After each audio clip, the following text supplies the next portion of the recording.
Hey there everyone, welcome to FJX 2000 Productions. Today I'm going to show you how I install this Tsunami 2 Steam-2 decoder in my Bachmann Spectrum USRA 2662 steam locomotive.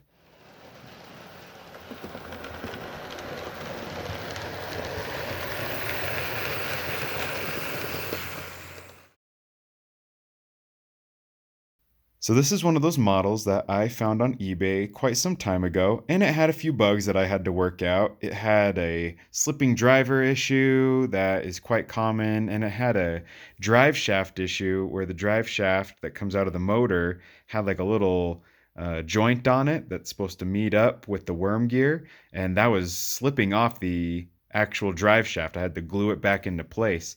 I was getting what would happen is one set of drivers would spin and the other set would seize up, and it was causing a lot of issues. So I took it all apart, fixed that, and it had a wiring issue where the wires were inside, like these black wires. Basically, the metal inside of the plastic had broken. So on certain angles, if the engine was turned in such a way, the headlight wouldn't work or the power pickups wouldn't work. So I replaced all those wires that go between the tender and the engine, and now it's been working great. After fixing those two issues, it works like a dream. One weird thing that Bachmann did was this drawbar between the tender and the engine.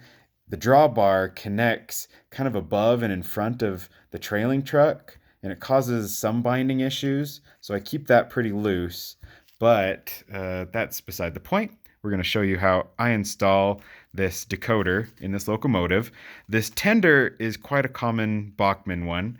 I have a 210-2 that's also a Bachmann Spectrum engine, and it has pretty much the same tender. And the installation that I'm going to be doing in this is going to be almost identical to the installation I did in that.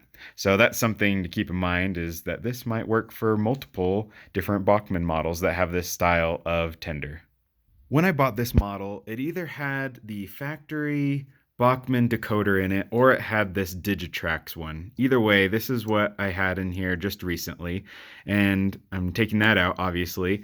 And one option that you could do if you want it to be a more straightforward installation is you can keep the factory board and you can use a decoder like this, and you can just unplug the harness from the decoder and you can plug this exact plug into the Tsunami 2 decoder where all the colored wires come out on the right side. If you kind of cut back the shrink wrap just a little, then you can plug the plug in and use the factory board and make your life a little simpler. But because I've had quite a few issues with the Bachmann boards kind of interfering with how these nice like Tsunami decoders are supposed to work, I'm going to be just removing the factory board altogether and just hardwiring this decoder in there, so that way we have no issues, no interference from this, and we don't have to worry about cutting any of these little resistors. Some people cut the capacitors off or something, but we're not going to deal with that. We're just going to hardwire in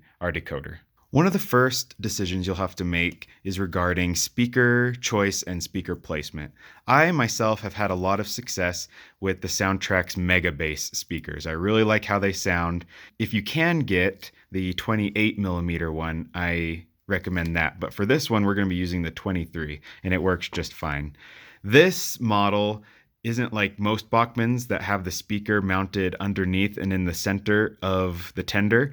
There's no holes there because this whole frame of the tender is metal, and I'd have to drill a lot of metal holes into this frame where all that weight is added underneath this factory board, and I don't want to do that. What I'm going to do is do what I did with the last model, which is drill the holes in the coal load and install the speaker underneath the coal load. It's worked out really well for me, and it looks good. If you drill the holes at slightly different angles underneath in all different directions, and they're small enough, you can't even tell from like this far away even that there's holes drilled in the coal load. It just looks really natural.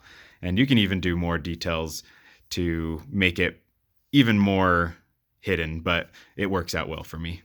The coal load in this model is removable. All you have to do is kind of get your fingernail up underneath the edge and you can just pull it right out. It's not held in really by anything. Makes it really nice for doing this project. The tender bunker or the coal bunker rather, is just its own enclosed area. So we're going to have to drill some holes for our speaker wires to pass through. And you can see it's separated from the rest of the tender. So our tender will act as just the housing for our new decoder that we're going to be putting in there. And you can see there's some added weights in there to increase tracking for the tender, but we don't have to worry about that. There should be plenty of room even with that. One thing to keep in mind too is there's kind of a little gap at the front of the tender where in reality the coal would kind of drop down onto the floor and allow the fireman to shovel. But we're going to seal that up so that way it creates a nice speaker box for this and makes it so the sound is only coming up and out the top of the coal load and not kind of escaping out through the bottom and reducing our volume. All right, at this point, I just got done drilling. I took my little hand drill here with a teeny tiny drill bit, and I basically just drilled in the coal everywhere where the speaker would be in just a bunch of random different directions. I would set the speaker on the bottom side and figure out where it's supposed to go and then drill the holes where the speaker will sit. And then I just kept drilling. And you can see if I kind of hold it up to the light, there's like a bunch of little tiny holes in there. It's kind of hard to see, but in the end, you end up getting enough holes where the sound can come out. But when the coal load is just kind of sitting there, especially when it's in the tender, you'd never be able to see all those little holes, especially from the standard viewing position of a model layout. So we're going to continue on with this installation. So one of the trickiest parts about taking out the factory board is figuring out which wires go where. I've been kind of tracing the circuit board. You can kind of see where those circuits go. It looks like, let me find a little pointer here. It looks like these two solder spots right here are for one of the track pickups, while these two are for the other track pickups. One's on the tender, one's on the engine. And here again, we have tender engine. You can kind of tell just from looking at how like there's the black wire that goes right to this tender pickup. And that wire comes from the plug that goes to the engine. And if you look underneath, you can kind of see this circuit board. Those two are attached and then they go to that corner. And one corner I know is positive and the other corner is negative. Not 100% sure is which side is which. But we'll just figure it out. And another thing you can use is a multimeter to check continuity, figure out which wire goes to which end of the plug, and then it can help you in figuring out and diagnosing which wire goes to the motor and which one goes to the headlight.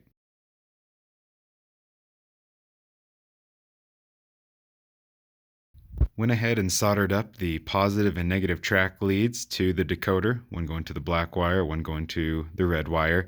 The other wires are kind of chaos. But looking at the board, we can see right here it says LED 1, and over here you can see LED 2. So LED 2 must be the headlight, and luckily there's a little positive sign over here next to one of them, which probably means the positive LED lead, so we know where to attach our blue wire to.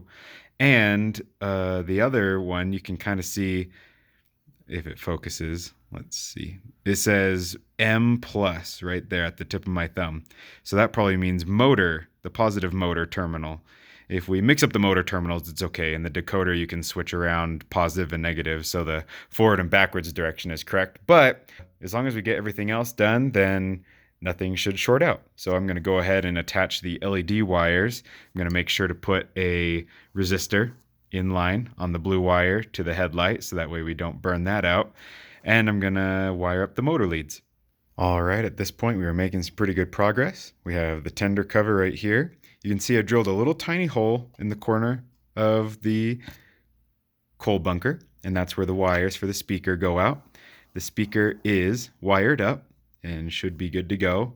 That little hole that we talked about in the front of the coal bunker, I've sealed up with a piece of plastic that I cut out, and I still need to touch it up with a little more black paint, but that will blend in. You won't ever see it once that's all dry. And I have the decoder at this point completely wired up, have the resistor in line for the headlight, and I went ahead and checked the headlight leads. So that way I knew that we wouldn't blow out that LED.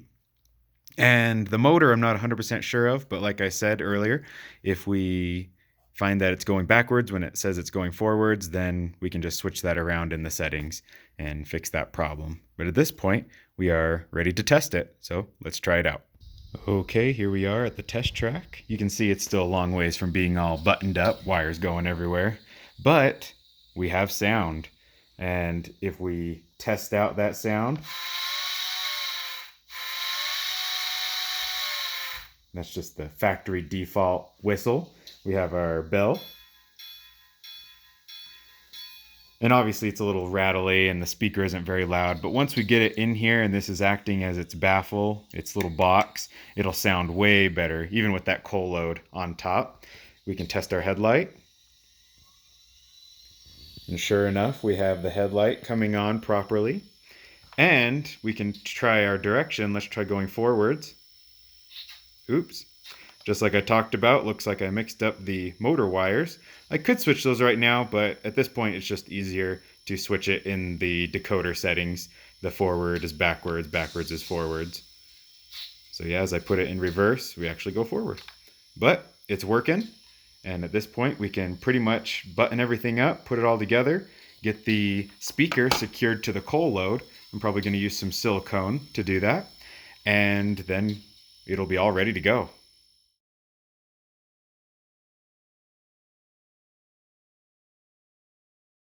I have not buttoned it up yet and put it all together, but just some helpful tips. Whenever I'm putting in a decoder, I of course always consult the paperwork that came with the decoder.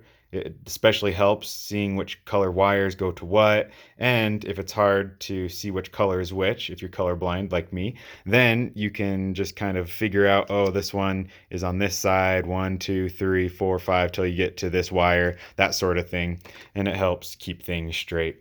There's quite a few wires that we didn't use. I just like to tie it in a little circular knot sort of thing, so that way it's just out of the way but not completely inaccessible if I decide to use different lighting functions in the future. Whenever I'm doing my soldering, George from SoundTraxx uses this same stuff, so I found this on Amazon. Chip Quick SMD291. It is great for putting on the wires, and then you can attach your solder on there. It just kind of flows right in. It makes attaching things way easier. I'm so glad I have that now. And I just have a little dinky old soldering iron, so you really don't have to have anything too fancy, but this stuff definitely makes life a lot easier.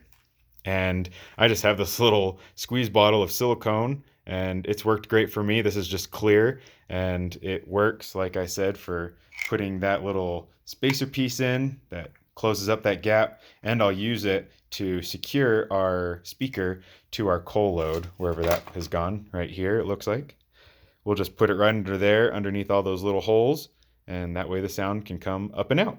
All right, here is the finished product. After going into the computer, into JMRI, and messing around with the CVs a bit to get it sounding like I wanted, I have finished it up. So let me unmute it for you. Here we can hear those air pumps going.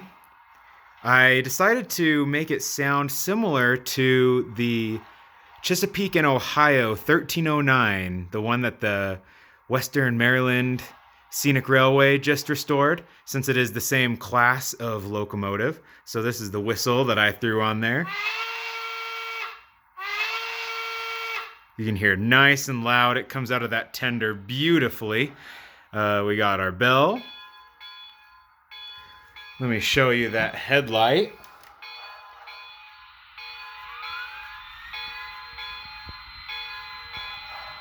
And you can even dim the headlight if you want.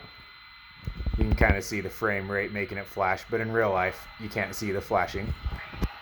Let's brighten that up. And I set the speed of the chuffs so that way it's a little more accurate to what the wheel size is. And I turned up the momentum a little bit. So here we go.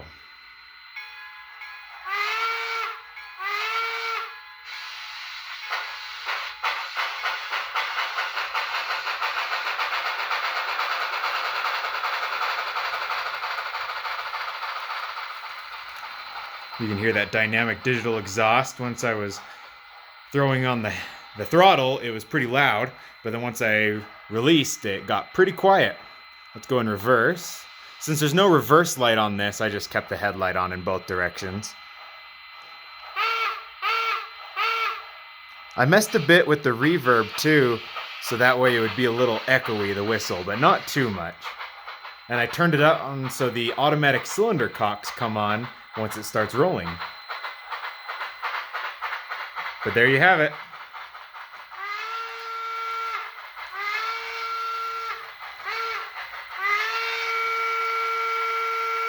A beautiful sounding and looking locomotive. And at this point, my steam fleet is now completely sounded. All of my steam engines now have sound added to them.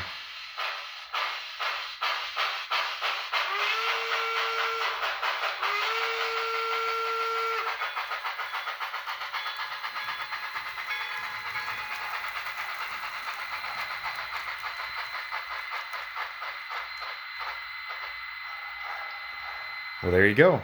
Hopefully this video helped you. If you had any questions, just make sure to comment below and I can get on there and answer them to the best of my ability. This, again, was a Tsunami 2 SoundTraxx decoder install. I love SoundTraxx since I'm in Colorado and I'm not too far away from Durango, where the company is located. They are just the go-to place for me. I know some of the guys that work there, and they just help me out a lot with any install that I have, any questions, and have been super helpful over the years. I highly recommend Tsunami products. The SoundTraxx company is great, and hopefully this video has been helpful to you in whatever installs you have going on in the future. So be sure to leave a like, comment below if you liked what you saw, and subscribe if you want to see more installs. Let me know in the comments if you want to see a full tour of my entire steam fleet at the club layout that I'm a part of. That's where all my engines are right now, and I would love to show you guys all the different steam engines and tell you all about them. And if that's something you want to see, just let me know and I'll start that video series. It would be great, I think, and hopefully you guys are on board too. So have a wonderful day.